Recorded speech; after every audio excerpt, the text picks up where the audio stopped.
Well, hello everyone, welcome back to the channel. On today's video I'm going to do a quick how-to on how to use a radiator pressure tester kit.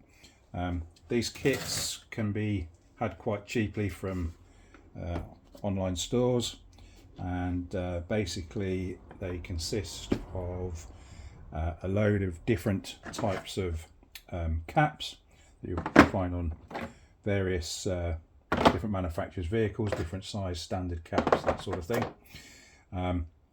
and then a pump which allows you to pressurize the system.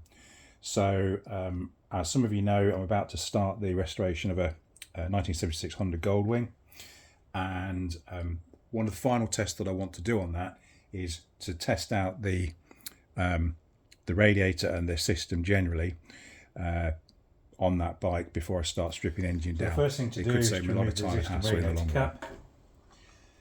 Which on this Goldwing is down here.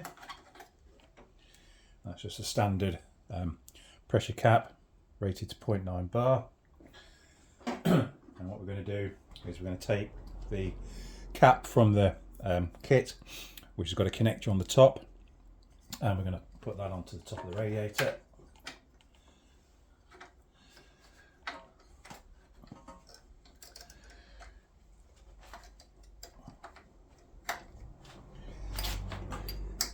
Which can be easier said than done. There we go. Make sure that's on nice and tight. And then when we've done that, we're going to connect our pump with the dial on to the top of the cap.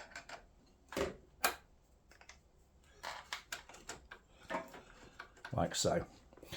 And then according to the manual for this bike, when the bike's running and it's up to temperature,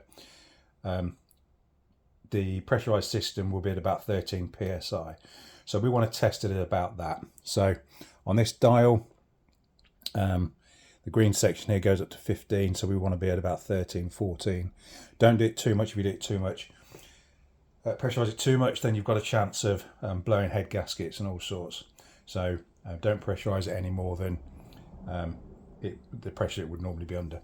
So basically we just pump this up. So let's see if I can do this so you can see it going up.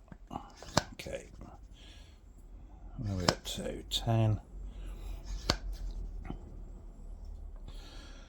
Okay, so we're at 13 now. Let's just go up to a little bit more. There we go.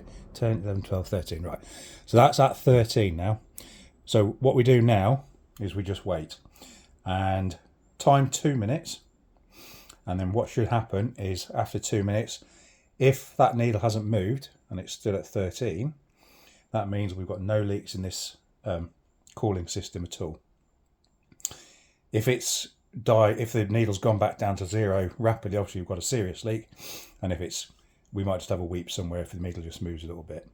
But basically what we're hoping is that that needle will stay where it is. Okay, that's 2 minutes up and the needle's not moved at all. So what that basically proves is that there are no coolant leaks anywhere in this system.